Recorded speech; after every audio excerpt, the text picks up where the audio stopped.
Hello, my lovely little gemstones. It's Safira, and today I'm going to be reading Chapter 3 of I Am Creativity, written by myself. Chapter 3. Friends, Enemies, Brothers. The soft scratch of a pencil on paper was the only sound in the room, punctuated occasionally by the harsh rip and crumple of paper.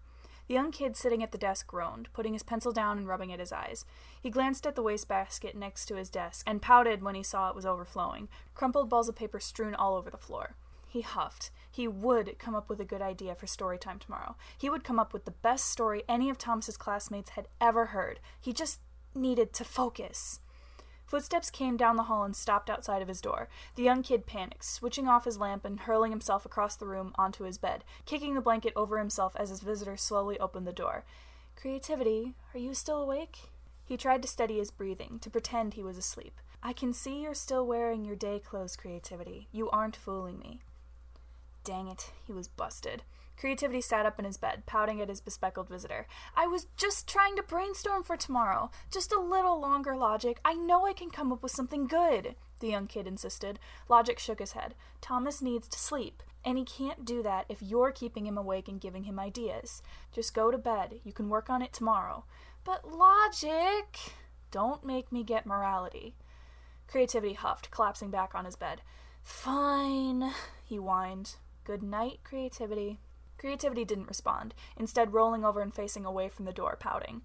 Logic just rolled his eyes and left, closing the door quietly. Creativity laid there and listened for Logic's footsteps to leave, and when he heard a door close, he leapt out of bed and dove for his desk, switching on the lamp and going back to his note-taking. He would come up with something for Thomas tonight, so he could sleep peacefully. After about an hour, Creativity was nodding off, head bobbing up and down as he tried desperately to stay awake. The notebook in front of him was still blank, and the wastebasket's contents had only grown.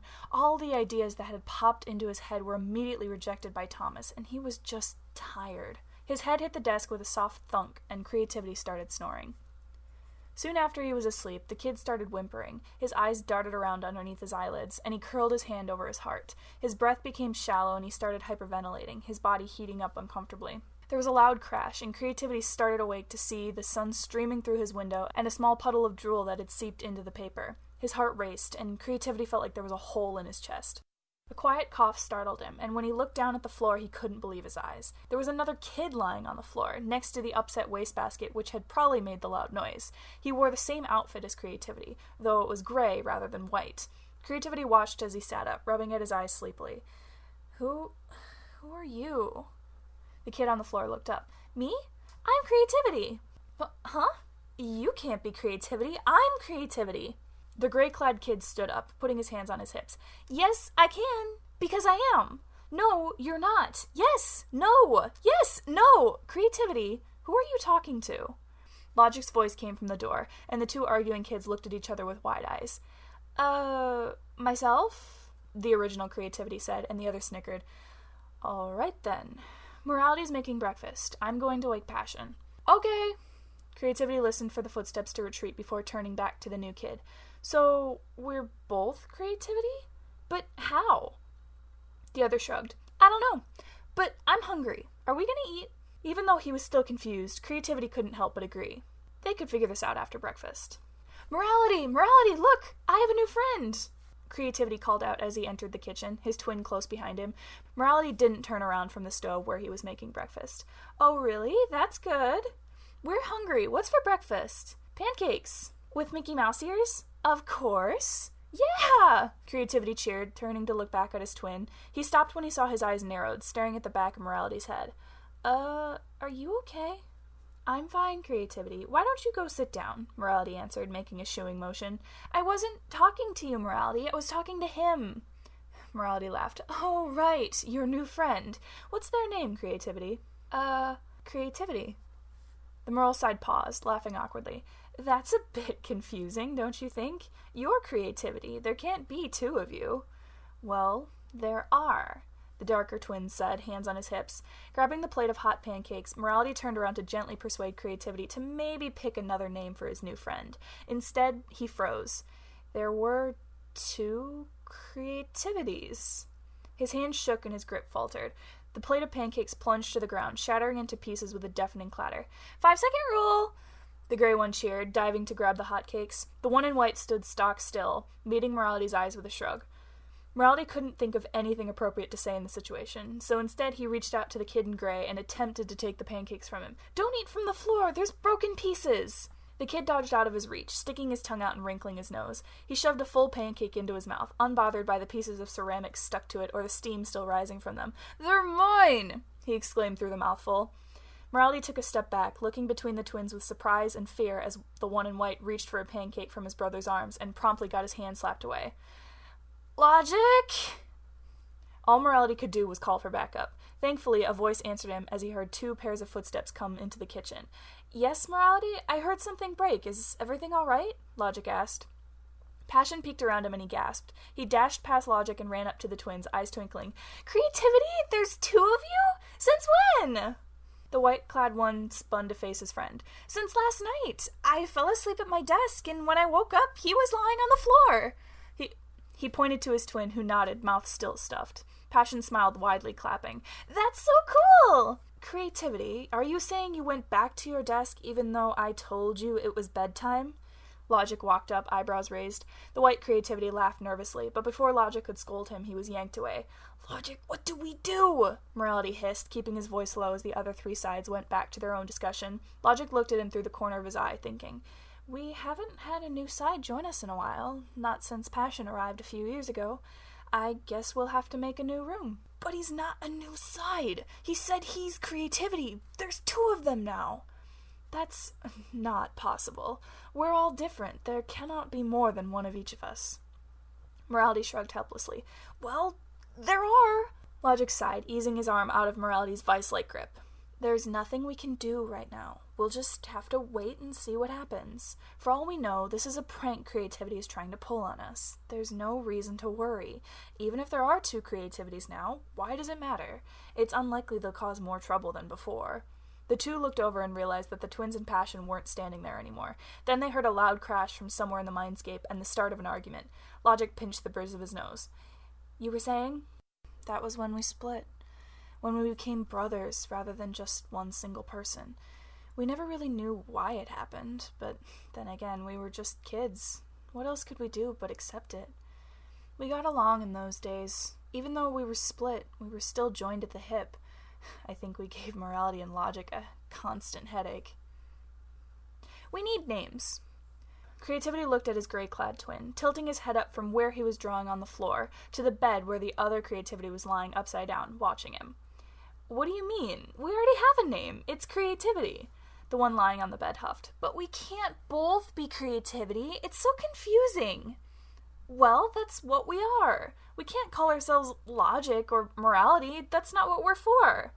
"But what if we had other names besides Creativity? That way they can tell us apart." The Creativity on the floor stopped, his pencil hovering over the paper. "We can do that? Why not? Who's gonna stop us?" "I guess so. Did you have an idea?" The darker of the 2 grinned and grabbed the book he'd been reading earlier and held it up for his twin. "Did you steal that from Logic?" "That's not important. Look." He flipped through the pages, opening it up to a pencil illustration of a wolf and 2 young children next to her. He held it out to his twin, who rolled his eyes. "It's upside down." "You're so picky," the gray twin groaned, rolling over on the bed so both he and the book were right side up. "There. Happy?" "Why are you showing me this?" "It's the story of how Rome was made. There were these 2 brothers, Romulus and Remus, and they were raised by a wolf, and then they went on to create the huge Roman Empire." The lighter one seemed unconvinced. "Okay, but what does that have to do with us?" "Isn't it obvious, dummy? We're going to create things that are just as great as they did. Don't we deserve to have cool names like them? I get to be Romulus." "What? Hey, no fair. Why do you get to pick first?" Creativity sat up, crossing his legs and puffing his chest out. "Because I'm older, and that means I get to pick first. We're the same age." "Ugh, fine. Remus is the name I wanted anyways. Romulus sounds like a grandpa." The white-clad twin pouted. "No, it doesn't." "Yeah, it does." "Well, then I'm not going to use it." "But we have to match. We're Creativity. We both need to have names that fit." "Fine, then I'll change it to sound cooler. How about, Roman?" The gray Creativity, Remus, nodded. "Okay, let's go tell the others." He rolled off the bed and grinned. "Race you!" The white creativity, Roman, jumped to his feet and chased his brother out the door. I win! Remus cheered, throwing his hands up in celebration as Roman groaned. No fair! You pushed me against the wall! You tried to trip me! Came the reply. Logic closed the book he was reading and looked up from the couch at the two of them. What's going on? Why were you running? Roman stepped forward, putting an arm in front of his brother and not so subtly shoving him to the side. Morality, logic, passion, gather around. We have something to tell you, Roman said in the proudest voice he could. Passion glanced at him from where he was seated on the ground in front of the TV, and Morality peeked his head out from the kitchen. What is it, kiddo? Roman opened his mouth to announce the news, but Remus beat him to it. We have names now! Logic raised an eyebrow. Of course you do? Your creativity. That's not new information to us. Roman shook his head. No, he means we have different names now. My name is Roman, and this is Remus. He gestured to his brother, then took a wide bow. He heard Logic mumble something about a missing book under his breath. Does that mean you're not creativity anymore? Passion asked worriedly, leaning forward with a hand over his heart. No, we are, but it's too confusing if we're both named creativity. We never know which one of us you're talking to, so we picked new names that we can use besides creativity, so there's no more confusion. Morality stepped into the common room, eyes full of confusion and concern. But you two are creativity. You can't just change that because you want to. Why not? Remus challenged, puffing his chest out and putting his hands on his hips. Morality looked down at him, chewing his lip. Well, because we're just sides of Thomas. If we have names, it's like saying we're our own people, and we're not. But Thomas doesn't need to know. He can just know us as creativity. The names are just for us to use, Roman said, slightly worried that Morality wouldn't let this go. From the couch, Logic cleared his throat. Morality, it's all right. I think this is a good idea. What? They're correct in that it's been confusing to refer to both of them as creativity. If they want to give themselves names to differentiate from each other, then I don't see why we should say no. Remus grinned cheekily. Good, because we were going to do it whether you liked it or not. Morality scowled, but Passion stood and raced over to the twins, grabbing their hands and squeezing them tightly. I want to have a name too. Can I have one? Please? I promise I'll pick a good one. Hey, now, I don't know about that, Morality started. Yes, Roman cheered. We should all have names. No, Morality said sternly. The trio looked at him, Passion pouting. Why not? Those two are only allowed names because there's two of them, and they're both creativity. Is there another Passion I should know about? Well, no, but it would be fun to have a different name, Passion mumbled, eyes staring at the floor. Morality smiled softly, ruffling the younger's hair. Maybe, but we were just talking about clearing up confusion. Wouldn't it be more confusing if we now knew you by two different names? How would we know what to call you each time? Passion huffed. I guess. The twins shared a glance. Well, they had their names. As long as they got to keep them, that's what they cared about. Roman took Passion's hand. Come on, Passion, let's go to the imagination and play. Passion brightened immediately, nodding. Okay. Logic watched as the three of them took off for the doorway to the imagination, and Morality collapsed onto the couch with a sharp exhale. Those three sure are a handful, aren't they? Morality smiled. Logic opened his book again, picking up where he had left off. Would it have been so bad to let Passion pick a human name for himself? He asked after a moment. We can't just let them do whatever they want, Logic. There needs to be some line. A harmless name that would function as no more than a nickname seems like a strange place to draw that line, Morality, Logic stated, turning the page. Well, that's where it is. Creativity is just confused right now. He'll figure it out eventually, and then we'll go back to how we were. Everything will turn out right in the end. Logic lifted his head, staring over at Morality cautiously. I know you've had a hard time accepting it, but creativity is no longer one person, Morality. For whatever unknown reason, he was split into two distinct sides, and we should be treating them as such. But I still don't understand why. If they're both creativity, why did they split in the first place? Morality twisted his hair between his fingers, clearly stressed about the question. Logic sighed. I don't know yet, but regardless of the reason, they are separate people now. Roman and Remus deserve to be treated the same as when they were a single creativity. Logic corrected himself, staring at Morality and leaving no room for debate. The moral side pursed his lips, but before he could think of another way to explain his point to logic, the scent of burning sugar wafted to him, and he jumped to his feet. "The cookies!" I'd forgotten. The names, they were his idea. I wonder if that was why Patton was so against them in the beginning. He never liked me, not since the day I showed up. I didn't care. As long as I had my brother, that was all I needed. "Hi-ya!" Remus called out a battle cry as he swung his play sword at his brother, who blocked it. Roman pushed him away, swinging back with a cry of his own. The twins raced down the hallway, swatting at each other and laughing. They were covered in scratches and bruises, with a particularly dark one on the side of Roman's jaw and a long one developing on Remus's lower back, but it didn't deter them from their game. "You shall perish, you dastardly villain," Roman recited, holding his sword up in triumph. Remus laughed, dodging a strike. "You gotta catch me first, slowpoke," Remus taunted, sticking his tongue out. Roman ran forward, clashing against his brother and throwing them both to the floor. Remus puffed out a breath as he landed, grappling against Roman to shove him to the side. The younger ended up on top of his brother, his knees shoved into the other's rib cage and his arms pinning Roman's to the ground. Roman coughed, trying to kick his way out of the hold. "I've got you," Remus crooned. "What's going on here?" The twins looked up at the voice, with Roman having to tilt his head backwards to see Morality staring down at them, eyebrows furrowed.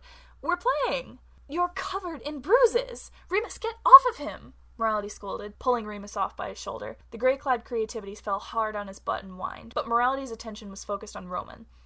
He helped the side sit up and gently prodded at the bruise on his cheek. "What did you... what have you two been doing?" Morality caught himself, directing his glare at Remus. The side crumpled slightly under his gaze, though his eyes burned with resentment. "Please don't be mad. We were just messing around," Roman tried to explain. Morality sighed, gently looking over Roman one more time.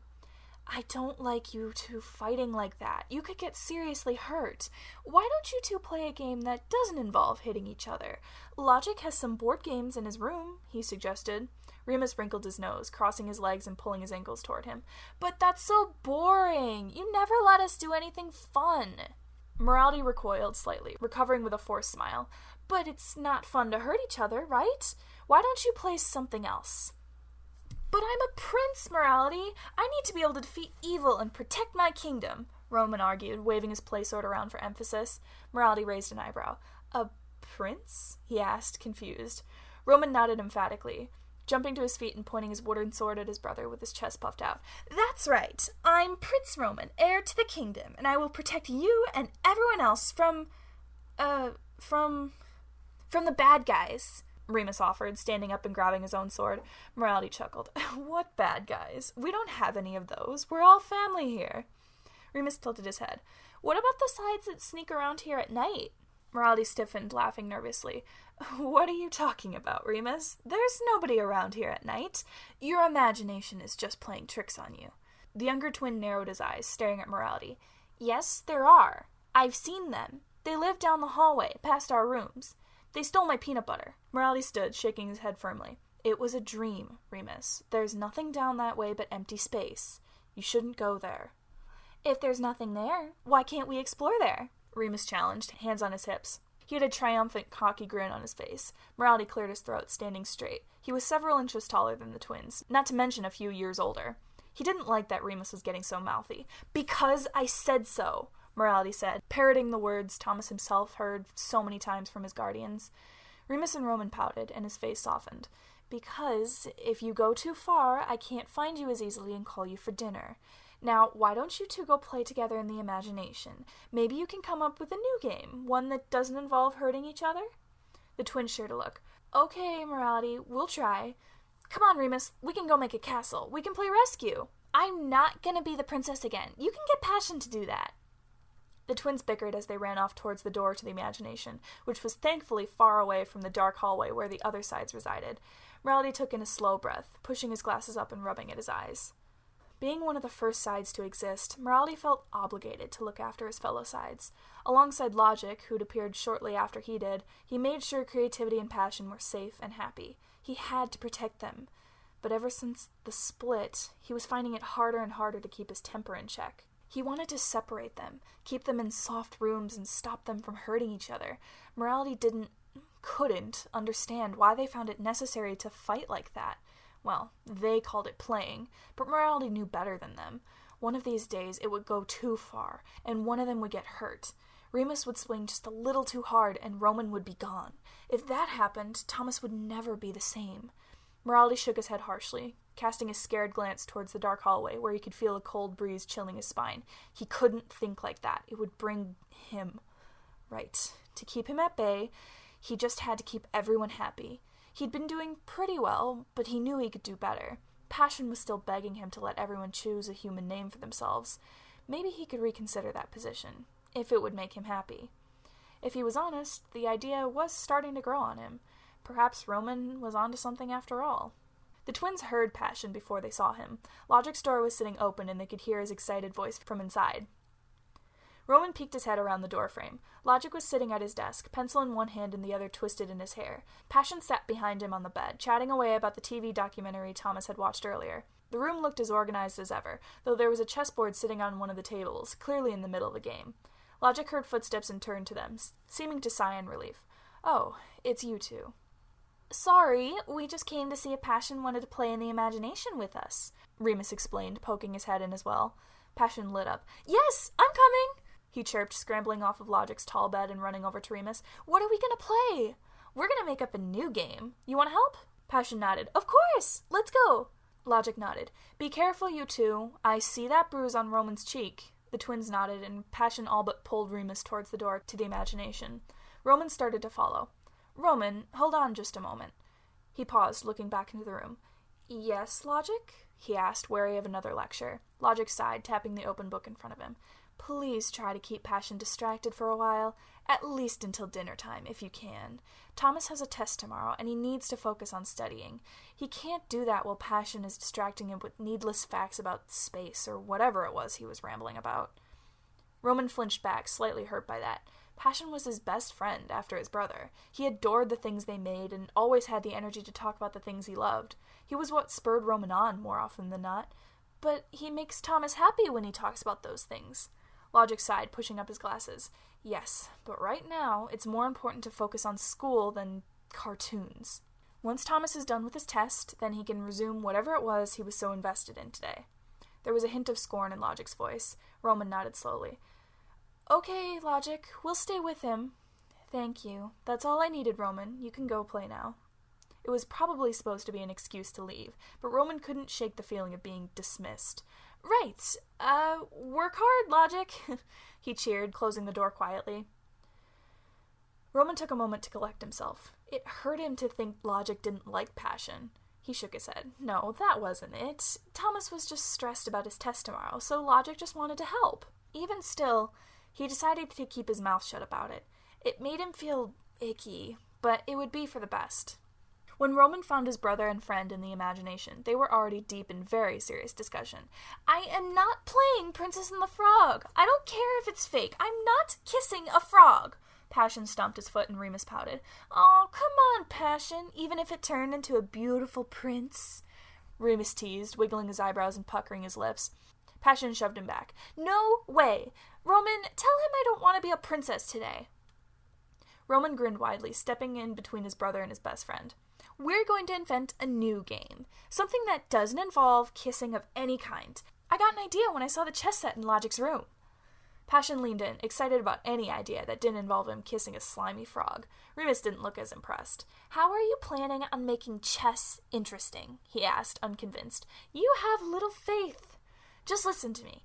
Each of us will be on our own team. We'll mark out a part of the imagination as our playfield. We start a timer, and within the time we have, we get to make whatever we want. It can be a building, or a maze, or a giant dragon. After the time is up, we stop creating, and we use our creations to fight each other." Remus crossed his arms. "But how do you win?" Roman paused, thinking. How about this? We hide something within our area that the other people need to find, like a flag or something. The goal is to get everyone's flag back to your base." Passion chewed his lip. "But I'm not as good at making things as you are. Could I be on a team with one of you instead?"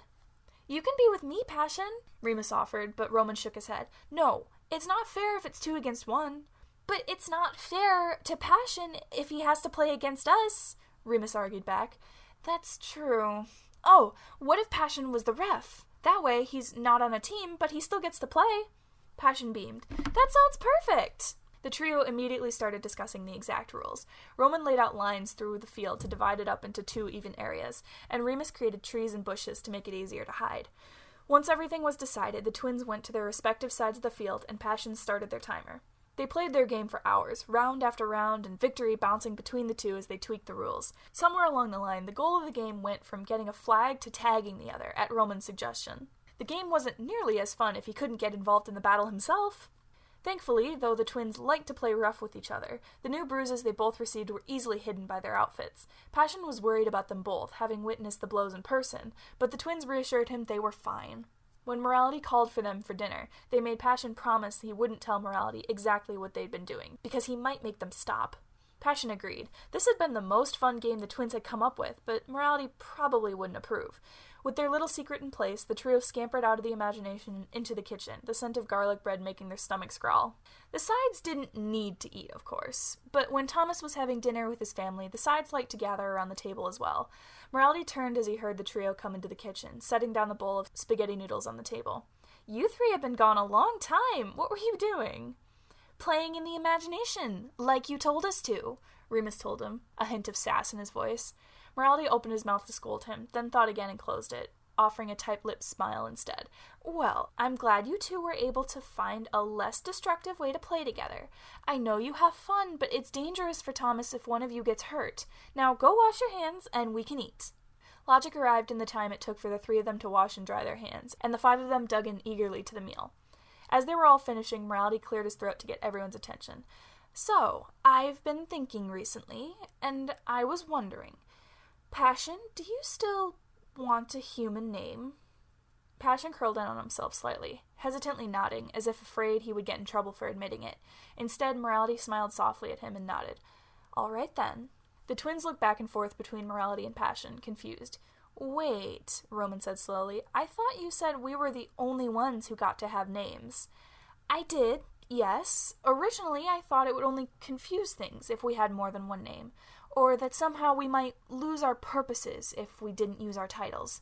But clearly I was wrong. So if you still want to choose one, Passion, you can." Passion's eyes lit up and he clapped his hands in front of his chest eagerly. "Yay! Thank you, Morality!" "Does that mean you 2 are gonna pick names too?" Remus asked, using his fork to point at Logic and Morality. The older sides glanced at each other. "I guess we could," Morality said. He wouldn't deny he'd been considering the possibility for a while. He even had a few names he liked lined up. Logic shrugged. "I suppose I can join in, though I don't see much point in it." "I've got one!" Passion exclaimed, pounding his hands on the table and half standing in his chair. Morality leaned over on instinct to catch him if he lost his balance. Passion lifted his chin, grinning brightly at the rest of them. "Hello, everyone. I'm Valentine Sanders. Nice to meet you." The twins looked at each other and grinned, clapping as their friend took an exaggerated bow. Morality smiled as well, helping Passion, Valentine, back into his seat. As the discussion turned to possible names for Morality and Logic, 2 figures sat quietly on the stairs, listening in to the lively conversation. The older one was hunched over, arms wrapped around himself tightly, trying to soak in as much warmth from this side of the mindscape before they needed to go back. The smaller of the 2 poked his head through the banister, trying to get as close to the noise as possible, drinking it in. The scales on the side of his face glinted in the dim light that hit him, his scar bright red and angry. "Names, huh?" the older one said, tugging on the back of the younger shirt weakly to keep him from being seen. "I want one too," the younger told his friend softly, moving away from the banister and curling up against him. He instinctively put an arm around the smaller side, offering the little warmth he was managing to get. "Then let's pick one. For ourselves." The younger one smiled up at him, keen and teeth sharp. "It'll be our secret," he agreed. The sides of the dinner table stood up to clear their plates, and the elder side on the stairs stood as well, grabbing the other's hand. The younger one whined. "Do we have to go back, Fear? It's so cold in my room." Fear sighed, pulling him along towards the dark hallway where their rooms resided. "We don't belong here, Deceit. Come on, you can stay with me tonight. I'll keep you warm." With that promise, Deceit followed Fear down the hallway, letting the cold shadows swallow them as they left the warm, welcoming scene behind them, unnoticed. Almost. Back then, we thought Patton was afraid of the dark, or maybe the spiders that were down the hall. He never did like spiders much. What we didn't realize was that nobody's really afraid of the dark. No, they're afraid of what might be hiding in that darkness. Watching. Waiting. Isn't it fitting that he hid those he was afraid of in that darkness, and refused to let anyone see what he hid? Thank you all so much for listening. I broke this chapter into 2 parts because it was just too long for me to post as a single video. So this is the end of part 1. Make sure to like, comment, and subscribe to make sure that you catch the second part, which I should be posting within a day or 2. If you like what you hear and want to read more, you can find the link to the fic in the description. I'll see you next time.